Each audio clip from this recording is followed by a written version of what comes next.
Welcome. You are listening to Sharegiving Secrets with Deborah Greenhut. If you are a family caregiver or expect to be one, and you want to maintain your well-being while caring, then you are in the right place. We need to invent and reinvent family care, and together we're going to do it. My big idea is rational caregiving, and my motto is, let your brain lead your heart. Sharegiving Secrets, because friends don't let friends be caregivers alone. Let's do this. Hello and welcome again to the Sharegiving Secret. I have a very intriguing guest today. As you know, I've been looking for unconventional solutions to help caregivers do what they do and to generally help everyone get better. So my guest today is Susan Bloom, who has a very unique program, to me anyway, called Touched by a Horse. So I want to welcome you, Susan, and would you please give us a bit of introduction about what you do and how you come to be doing it? Okay, well, first of all, Touched by a Horse is the program I'm trained in. My business is connection and synergy. So I am a master equine gestaltist, and I partner with horses to help humans unpack and release emotional baggage using a methodology called Gestalt. I was the daughter of the only doctor in a small rural community that I grew up in Western Kansas. I was a caregiver for my husband for 5.5 years. I am now sort of caregiving for my son who has started having seizures. So I'm his driver. And I'm a breast cancer survivor on top of all of that. So that is a lot to unpack, but I can see some interrelationships there already. So let us start with equine therapy. Can you talk a bit about how you became interested in it and what it might do for people? So horses have always been a part of my life. Can't remember a time when I didn't have, whether it was my grandfather or my aunt who had a horse, but I think he got me a pony when I was about 5. So I really don't remember much time when horses weren't a part of my life. And I guess when I went to college, one of the majors that I kind of kicked around and played with was psychology. I did not follow that path. I followed a couple of other paths before I landed on animal science and then communications. So again, the horses have always been a part of my life. And before my husband got sick, I think I discovered the Touched by a Horse program, the Equine Gestalt program, and I was very interested in it. And my husband said, we cannot spend money on that right now. So about 3 years into caregiving for him, where I had a full-time job and had taken all of my time off, had graciously had 2 of my coworkers give me over 2 weeks of sick leave that they had accumulated and still took time off without pay. And they told me they were going to combine my full-time job with another full-time job. And I said, I already have 2 or 3 full-time jobs. I don't need another one. And I left that job. And at that point, I went to my dad, who had been a doctor, and said, this is what I'd like to do. Maybe even go back and get a degree in counseling, but I'd really like to do the equine stuff. And he said, okay, let's do it. And so the last 2.5 years that I was caregiving for my husband, I was also in the Equine Gestalt program.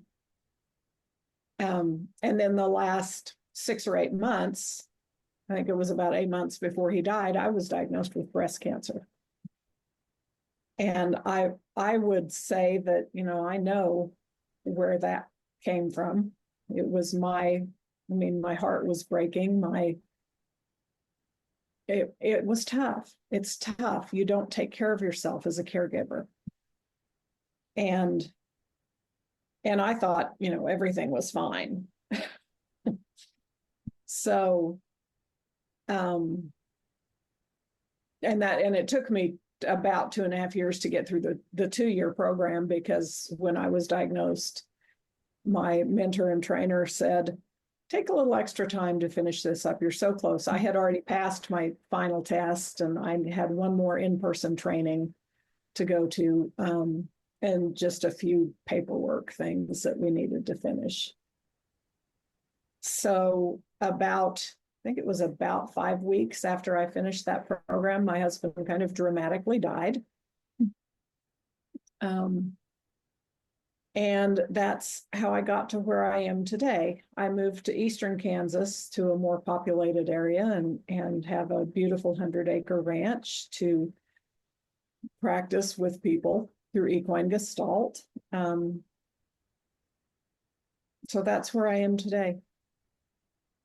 Well, that's quite a path with a lot of different milestones on it. Now, I came of age in the National Velvet era of girls loving horses, so I have a little bit of experience with them, and I did train horses at one point, actually retrain them to use different gaits. But I'm especially interested in this meeting point between caregiving and the horses. You said that at one point you thought everything was fine, and that is such a typical caregiver rationalization of what's going on around us. Everything's fine as long as I'm still standing on my feet and so on, and I can still do the job. But you've also said to me on a different occasion that horses are the best natural lie detectors. So I'm really intrigued about that remark, and I think I agree, but I'd love to know more. So that's one of the things that we do. We would ask a person a question and ask them to go in the round pen with the horse. And the horse is almost always at liberty. So not on a lead rope or no halter or anything. And it's up to them to do what they think is best. And we'll ask a question, and I'm sure this has happened to you. Sometimes you'll think what you're saying is the truth, but it's not. And they can tell me that when someone is lying to themselves, so to speak. They think it's the truth, and it's really not. One of the things that we like to work on is values, people's values. And again, if you're weighing, say you're kind of swaying between two different things, the horse can help you figure out which one is above the other one. And they can do a lot of things like that. Yeah. How does the horse signal that to you? How do you find out? Well, usually it is by when a person is not congruent or not speaking their truth, they will stand back and not do anything. When they are, they would be following them or right there beside them, or that kind of thing. And that's how they tell me. Yeah, so they're really intuitive creatures, as are many animals. I remember when I was growing up, we had a dog who seemed to understand the vibe in our household very well, and there was a lot of drama. My dad was a doctor and was always going out on emergencies, and the dog would wait for him to come home. He would guard the door until my dad came back in, and if we were postponing doing something that we should do, he would kind of nudge us into it. He was a collie, so he was kind of the sheep herder style of minding his owners and so on. So I'm a little bit familiar with that kind of intuitive behavior. But I think, horses are especially sensitive to a rider's intentions. So is it something along that line, understanding who's with you and who is not really with you? Yes, I would say it is. They understand if I go to the barn and I'm sad for whatever reason, and I go and I try to say, oh, everything's fine, everything is great. They'll like, no, it's not. And there've been occasions right now they're out in pasture, and I'll go out, and a while back, one of them, I went out to bring him in and or to turn him out. I guess it was to turn him out. And usually he goes right out to graze. And he stood there for a minute, and I thought, oh, he must think that I need to that I need to be here with him, because they also balance energy, and they would like to bring us up to the same energy level where they are. Mm-hmm. And he did that, and then he said, okay, we're done, and he went on out to pasture. So it's a little like having a gyroscope that keeps you centered somehow. How long does it take people typically to become acclimated to that, to understand this wordless dialogue that they're having with an animal? What should I expect if I tried to do this?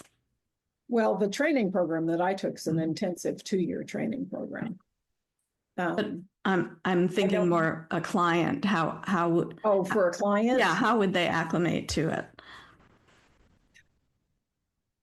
It's so, it's very, Gestalt's very experiential. Mm-hmm. And I guess the one thing that you might want to be concerned about is if they're scared of the horses. And because the horses will pick up on that. And I would never put someone in the round pen with a horse. We could work outside. They can do their work from a distance. And they, they don't pick up on those subtle things the way I do. Probably. And they don't need to. That's what I'm there for. And that's the horse and I are co-coaching, so to speak. And but I've never had, well, that's not true. I did have one person here for a demonstration who simply was so in her head. She has a disabled son that she caregives for, and he and her husband were there, and I had more trouble getting her grounded and getting the horse to pay attention to her at all. She would stand back and say, no. And we were on a concrete floor. It was in last spring, and it would be easier to get someone grounded to the earth, standing on the earth. And I do what I do where I do it. So do you travel out to people's homes, or mostly do it at the farm? I don't have a way to haul my horses right now to other people's places. So no, I would prefer that they come here. I can do the Gestalt without the horses. The horses are kind of a bonus and add a lot to it. So I could travel to someone without them. All right, so there are some different options. There might be people who are disabled in some way and can't travel to you. Do people need to have a familiarity with a Gestalt or a system of doing things before they come? Nope, they do not. They don't need that. They really don't need to know anything about horses as far as that goes. And sometimes I think that's better if they don't. Yeah, that's true. Your own knowledge can be your own worst enemy at times when you're trying to sort things out, for sure.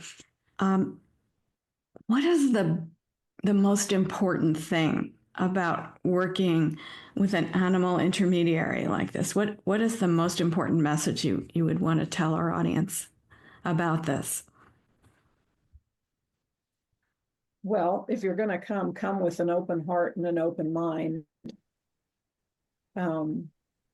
That's I've had people here, not clients, but people here who are like just real standoffish, and I don't understand. I don't think this would work. And I would say that happens in therapy sessions, talk therapy sessions as well.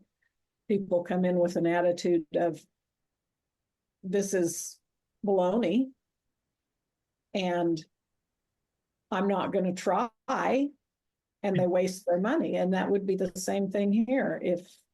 If you don't come with an open heart and an open mind, it's not going to work. Yeah, there's that old saying, whether you think you can or you think you can't, you're probably right.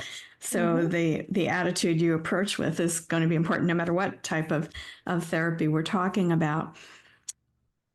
In the so you've had a fair amount of training in counseling, and you have a number of tools at your disposal. If someone wants to learn to do this, is that important? Yes.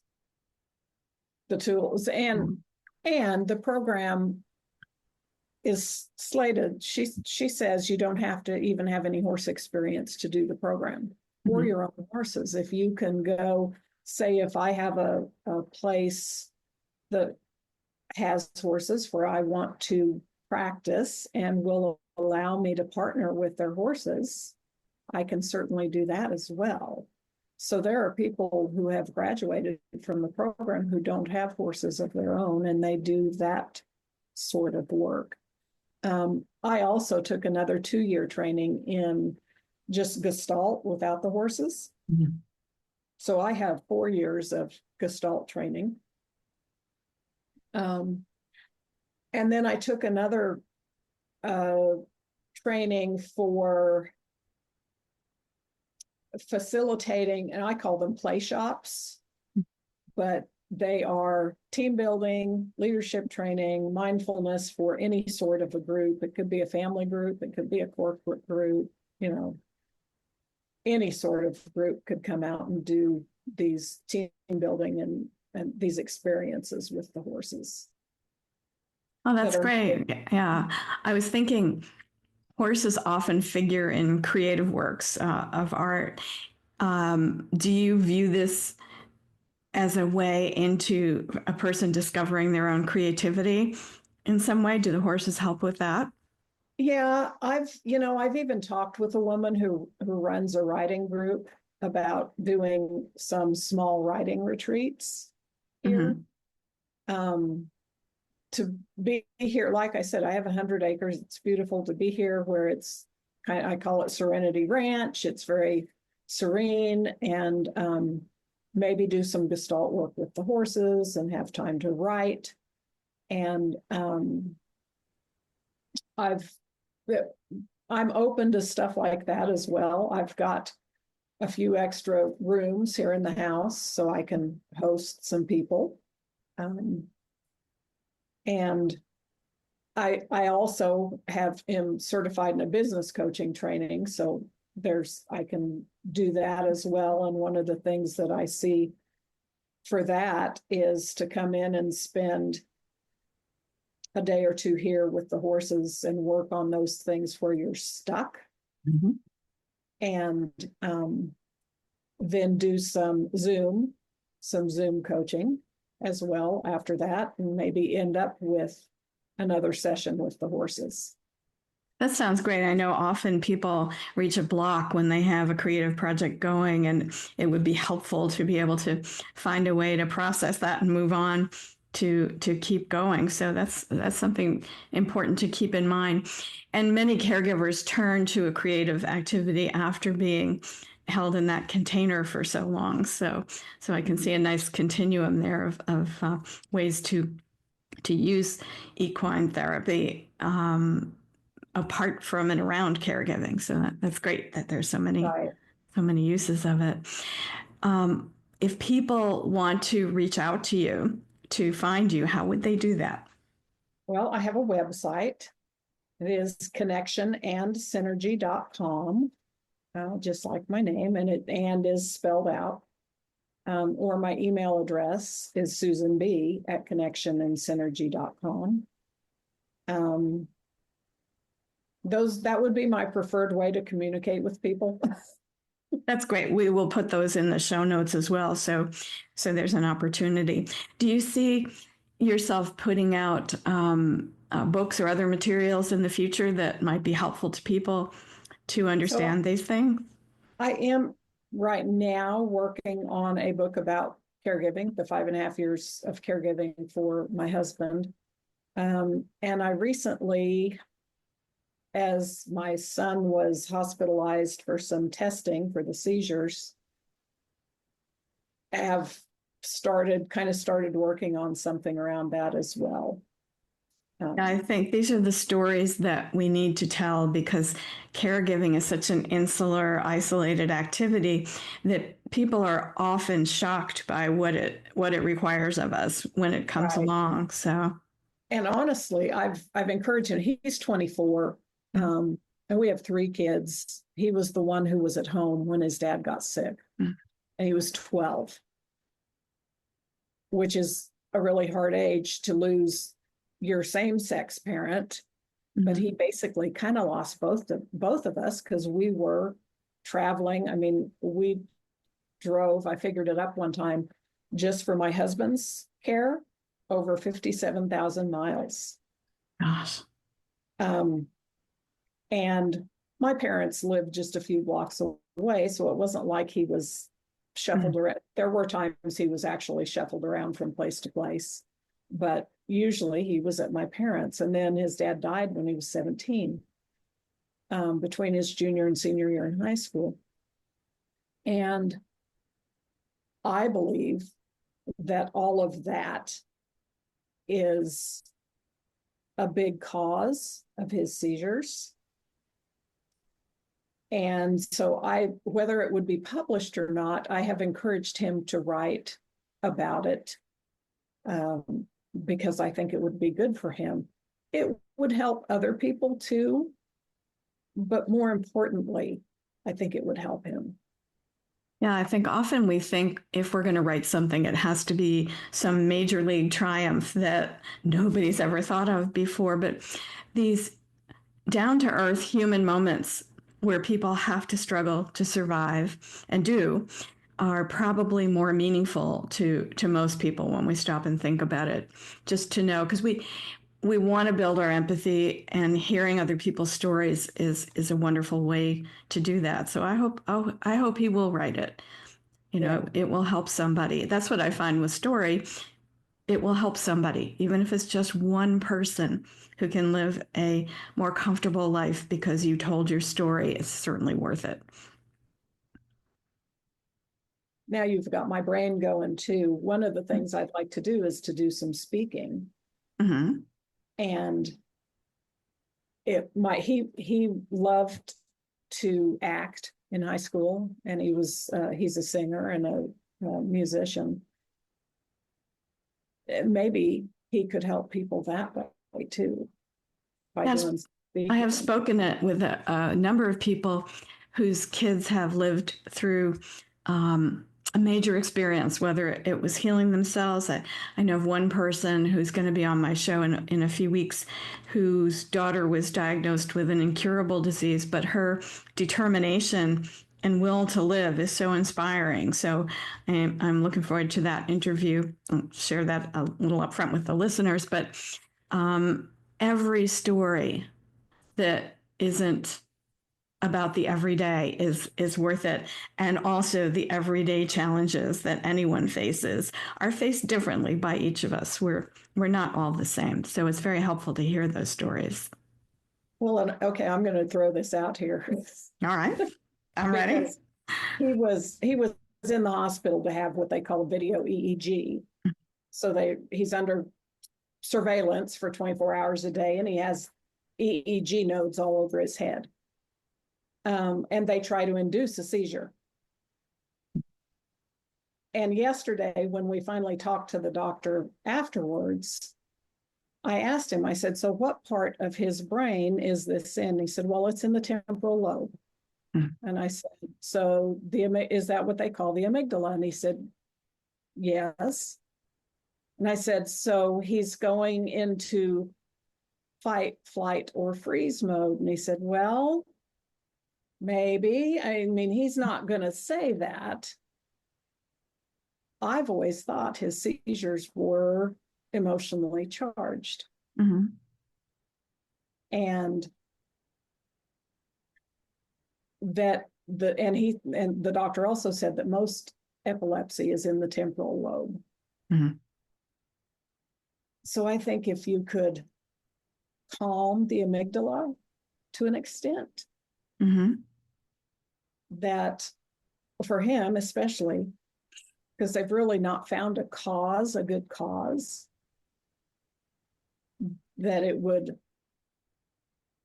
slow down those seizures anyway, maybe do away with them completely. That would be extraordinary. I know when my husband was diagnosed with hoarding disorder, which wasn't even called that at the time, they thought it was a behavioral thing that could simply be retrained. And now, since 2013, now that it's become an official disorder, we are looking at it more as an anxiety disorder. The deprivation of some sort that makes a person nervous, and they collect something in order to soothe themselves. We know that compulsive shopping is probably from that kind of thing. And hoarding, that made so much sense to me when I finally heard that. It was too late for us, but at least I could start to understand, that I know why I was doing all the wrong things. It just didn't make any sense to me when I was trying to stop it, because our house was really deteriorating. But I think a lot of these issues that we've looked at in a medical way or physical way need to be integrated with some knowledge about emotions and feelings. And I'm sure that's where the horses come in very strong into your understanding of how to help human beings feel better, do better. Yeah, for sure. Yeah. Well, it's been wonderful talking with you today. So I want to give you one more chance if there's anything important that we left out or that you'd like to leave a last word with our listeners. And this has been such an enriching conversation for me. I thank you. Thank you. I appreciate the opportunity to share. Absolutely. All right, everyone. So we will see you next time. And I thank Susan Bloom for being my guest today. And I hope you'll explore what equine therapy is all about. It's another good tool in the toolbox for those of you who are looking for solutions. Thanks again. Thank you for joining me today on The Share Giving Secret. You can dive deeper by picking up a copy of my pamphlet, Non-Negotiables for Caregivers. Go to my website, DeborahGreenhut.com, and click on the link for Non-Negotiables for Caregivers. Until next time, keep sharing, keep caring, and remember, you're not alone on this journey.